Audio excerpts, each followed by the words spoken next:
ఈ secret meeting ని ఏ 5 star హోటల్లోనో AC రూముల్లోనో పెట్టుకోవడం మానేసి రాకేష్ సమాధ్ దగ్గర అది వర్షంలో పెట్టుకున్నారు. ఎందుకురా? అగ్ని దెబ్బకి అమ్మగారు ఫుల్గా హీట్ ఎక్కిపోయి ఇక్కడికి చల్లబట్టడానికి వచ్చారేమో. ముందు నువ్వు మూసుకో. నువ్వు చెప్పేసుకో. ఓ పంచా.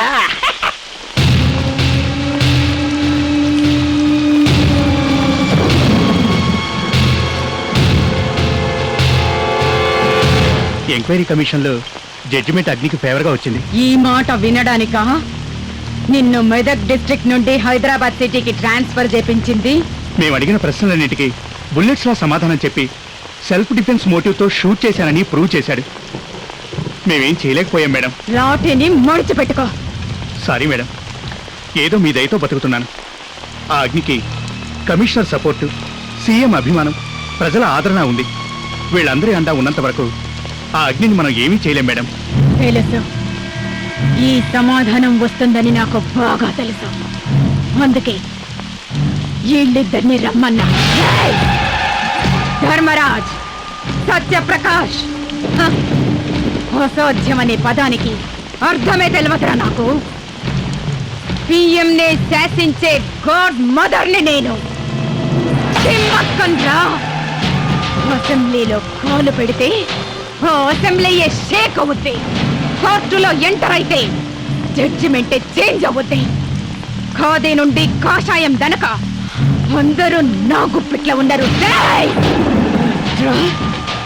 3.5 మీటర్ల కాకి డ్రెస్ వేసుకున్న ఒక ఆఫీసర్ నడి రోడ్లా నా కొడుకుని చంపి నా ఇంటికి వచ్చి నన్నే సవాల్ చేస్తాడ్రా.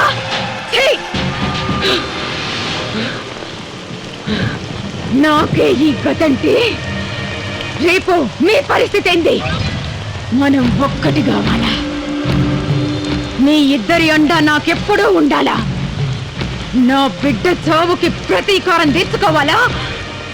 అగ్నిని మన్నలో గడపాలా? ఏందిరో అట్లా చూస్తున్నారు? దీనివల్ల మాకేంది లాభమని ఆలోచిస్తున్నారా? ధర్మరాజ్, నిన్ను అపోజిషన్ లీడర్ నుంచి సీఎంని చేస్తా.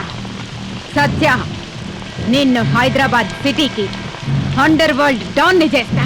మీకు తెలుసు కదా, ఈ తిమ్మక్క మాట అంటే మాటే. వాడు వేసుకున్న యూనిఫామును విప్పించి వాడి చర్మంతో మీ కాళ్లకు చెప్పులు కుట్టిస్తాను. ఇది నా రౌడీజం మీద ఒట్టు. మీ కొడుకును చంపిన అగ్ని శవాన్ని తెచ్చి మీ గుమ్మం ముందు తోరణంగా కడతాను. ఇది నా రౌడీ రాజకీయం మీద ఒట్టు. శభాష్! ఈ ద్వేషం, ఈ ఆవేశం, ఈ ప్రతీకారమే నాకు కావలసింది. లేపేయాలా, కానీ అగ్నిని కాదురా.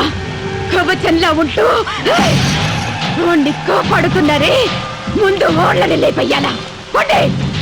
వాడికి కుడి భుజమైన ఆ విజయ్ని లేపేయండి. ఏదో అందామనిపిస్తోంది.